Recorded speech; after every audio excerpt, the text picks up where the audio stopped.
Hey, what's up, guys? This is Justin from Justice League Swag, and today I'm going to be doing a deck profile on Nick's Genesis deck for Cardfight Vanguard that he top 8 at Dynasty Cup this past weekend. So, Nick, take it away. All right. Start with the starter. Running her. I'm not going to even try to pronounce her name, but her skill, simple. Slide her into soul. Let me see this. And you can stand one of your units and rest it, or stand one of your units and draw. Okay. She's basically used as revelation target fodder. With her, you can rest her, and then on another revelation, rest another unit, and then essentially get 2 revelations off of it. It's really frustrating playing against the retired decks when they pop her real early. It really sets you back on your first stride. So for the grade 3, I'm doing Amaruta style Genesis. She is so important for my grade 3 that besides her, I only won one other grade 3 for a total of 5. The reason why I can get away with that is because of her skill. Very similar to Luard, where essentially for her cost of soul blasting 3 units with revelation, you can stride for free. It's a little bit different than Luard in that it's always continuous, so you can do it immediately on your first ride with her. There's only been a few instances where I've been caught with low soul and I have to pitch cards from my hand in hard stride, but because of that skill, it gives you little soft advantages, +1s as you go through the turn, go through the game. And then her other skill, her stride break skill, lets you draw a card, soul charge some cards, and give power to your units. Really solid card. And then my one other grade 3 is Zuzu. Her skill is simple. Anytime you soul charge, she gets +1000 power, and if it's by revelation, it's an additional +2 for a total of +3. If you can get her onto the field preemptively before you stride, you can get her really, really big. For the grade 2s, MVP, we have Nino. She's special because she has revelation on the Vanguard and Rearguard circles, so if you're forced to ride her, you can at least get some top deck checks with her. Her skill, anytime a unit is rested due to revelation, obviously generation break, you can pay the cost of a counterblast, and she gains the original power of that rested unit. What makes her so special is that's not once per turn, so depending on the board state, if I go into my first stride and my opponent's at, say, 4 damage, you betcha I'll be using her skill twice just to put pressure on the opponent. And then obviously later in the game, I can do it twice too as well as I'm trying to close it out. But with her, if ideally what you want to do is if you have another grade 2 on the field, let's just say you have this, and then you call her. You rest this due to revelation, so she'll get +9 through her skill, which leaves her at 18. 18 is a magic number in this deck because when your units restand, they get +3000 power increments. So when she restands, she'll be 21 by herself, plus any boosters. So very devastating restand on that. Even if it's just a 7k, she's swinging 16 by herself.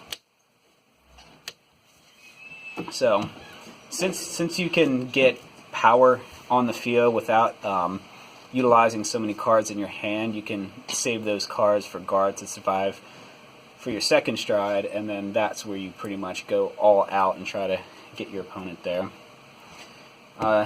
Next card is Katonaha. Her skill is very similar to Zuzu, except it's not generation break. Anytime you soul charge, it's +1000 power, and then if it's by a revelation, it's an additional +1 for a +2. She's also another one of your powerhouses. With her, and same thing with the Zuzu, you want to preemptively call them onto the field so they can get the power off Amaruta Stride Break, Soul Charge, and her +4000 buff. Just by herself, you know, if you do Ishtar's Revelation, that's +2. You get the +2 from the initial Soul Charge off of Amaruta, and then the +4 from Amaruta second skill, so that's already 17 by herself, plus any other shenanigans that you do during your turn. Final grade 2. I'm not a big fan of this grade 2, but we have a very limited Revelation grade 2 pool.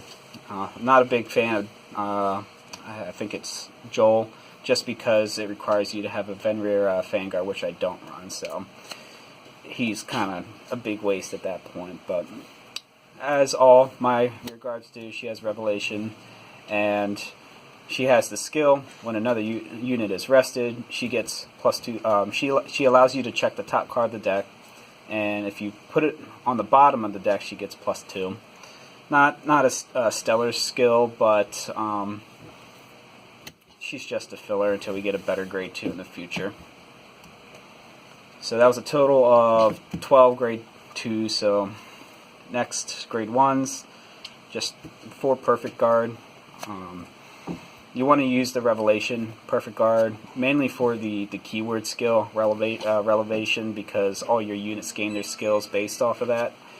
You could run the countercharger, but I never really felt the need of counterblast in this deck. Because you don't need counterblast for your primary strike, right?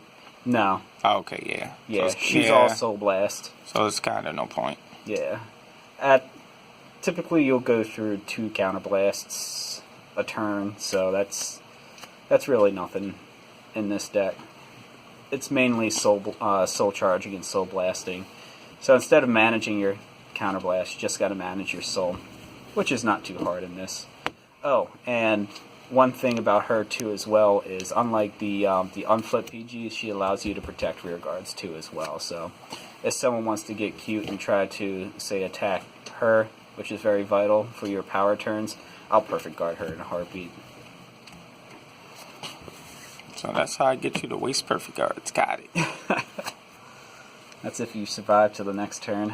Oh shit. Alright, so more grade 1s. We got Detect Danger. She's very solid. Once per turn, if another one of your units is rest due to Revelation, she gets plus 4,000 power. So she can be a 11k booster, or you can slap her in the front and she can poke at the Vanguard if you're really in a pinch. Some people don't like her. I don't know why. I've always been happy when I get her in my hand.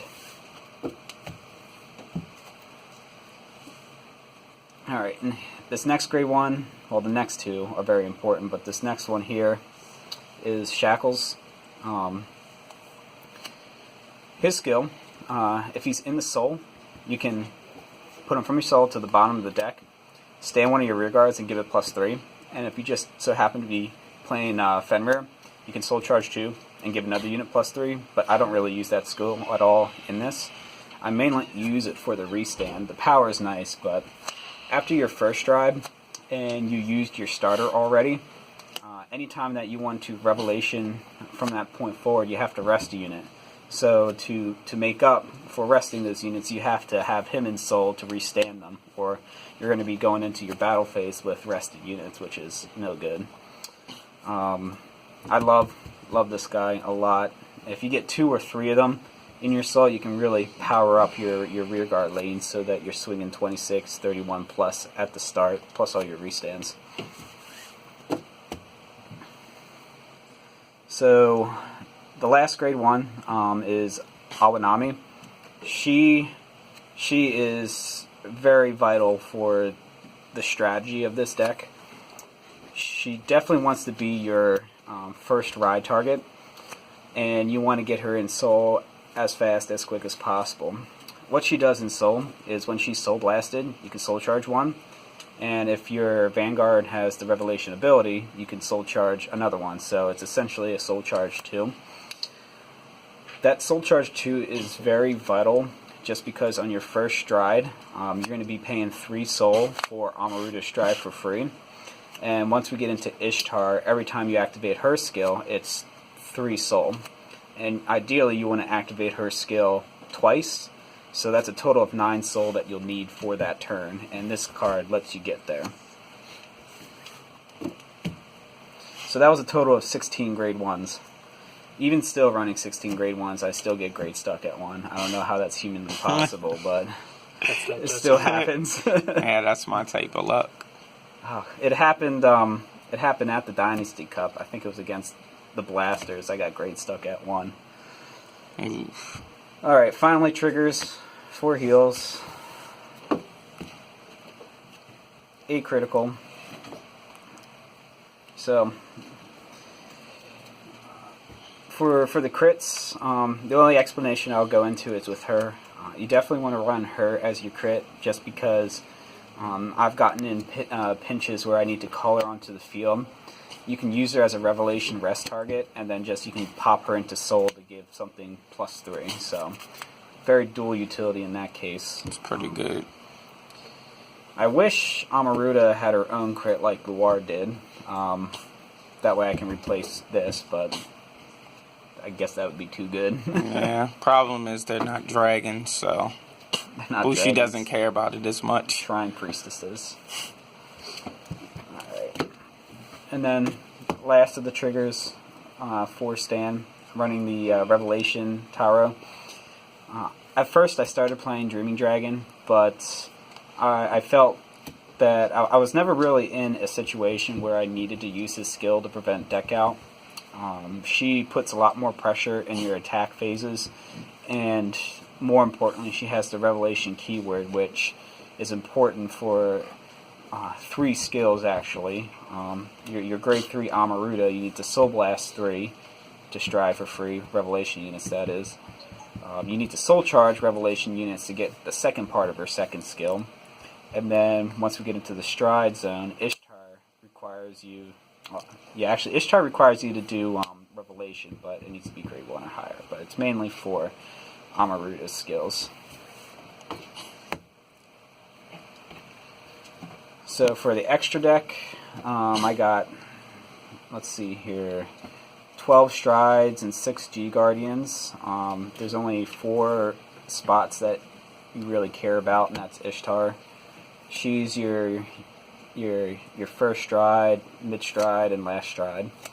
And then if you've been really unlucky and your opponent, you finish off with the GB8. But what makes this deck so powerful is because you can use her as a first stride and put so much pressure where you can either finish them on the first stride or whittle down their hands so much that their following turn is very subpar.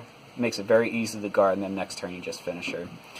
But her skill, she actually has Revelation as Van, so once you stride into her, you can check the top card of your deck. That Revelation is very important to trigger Amaruta's skill. She helps you tutor to make sure that you soul charge an actual Revelation unit, because if you don't soul charge Revelation units with Amaruta, you miss that draw and power, which happened to me also in the Dynasty Cup, which was very unfortunate. Her main skill is when she attacks, every time you drive check a grade 1 or higher unit, you pay the cost of flipping up any unit. Obviously, flipping up her first is ideal, and Soul Blasting 3. And for every face-up card of her in the G-Zone, you target one of your units and give it plus 3,000 power. And if the unit that was drive check was a unit with Revelation, you stand those targeted units, except for the Vanguard. It has to be rear guard.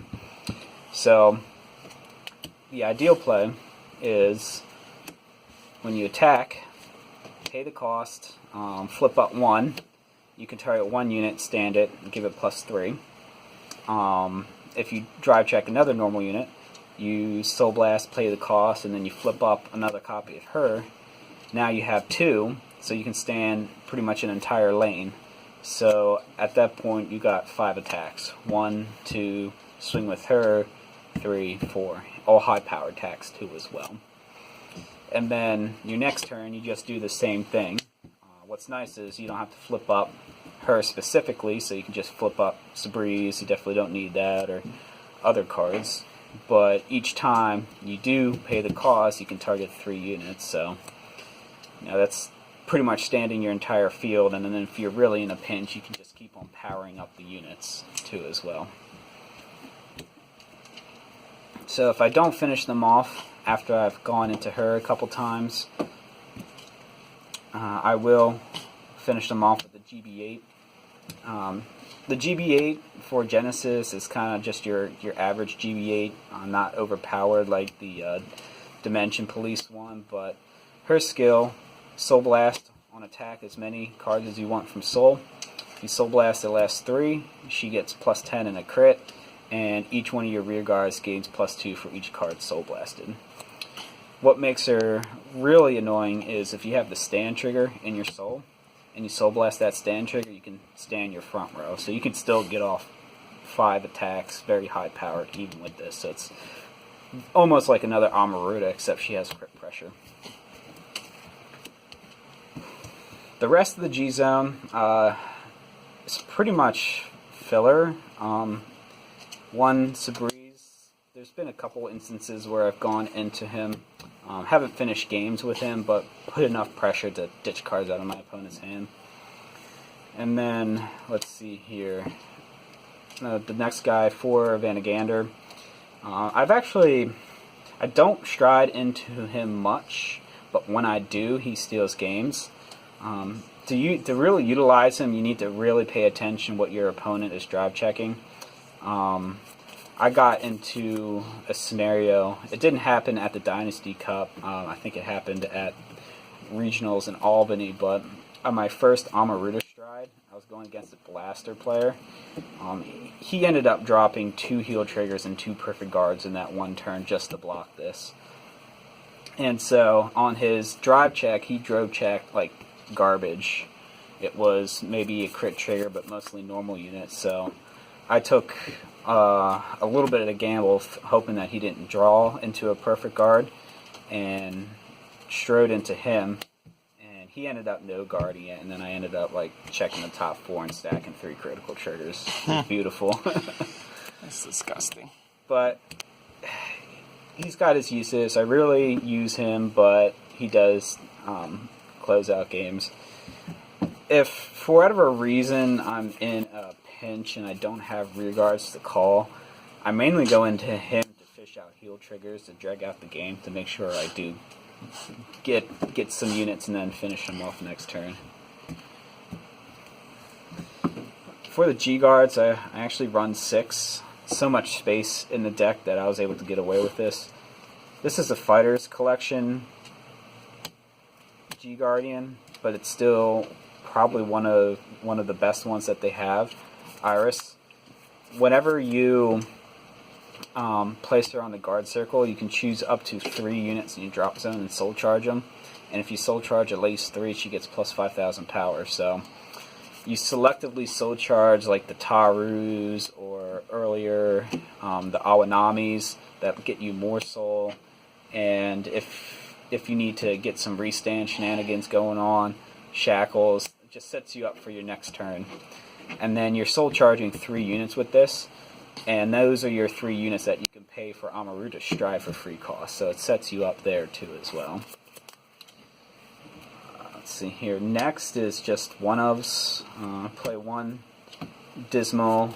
Once again, the rear guards are very important in this deck, so I want to protect them with this.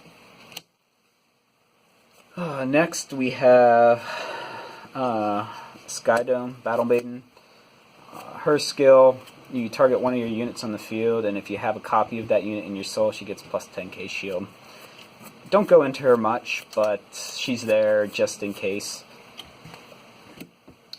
Next one is Tagwood.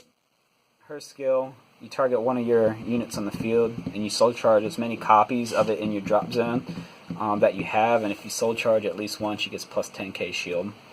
I don't use her much, but if I do, if I need her, she's there. Now this last one, Laurier, I do use her quite a lot because she's an easy 30k shield, and she helps recycle some units back into the deck, so you can, get those important Katonaha and Ninyo grade 2s, or prevent yourself from decking out. So that's the main deck and the extra deck. So when I play this deck, or when I built it, I tried to build it for consistency. The consistency is in the Revelation keyword names. I see people running Stride Fodder. I see people running what's the card? I think it's called Haiti, where it gains power every single time you Soul Blast, which you do a lot. But the problem is they don't have Revelation in their name, so you lose out on a little consistency when you do that.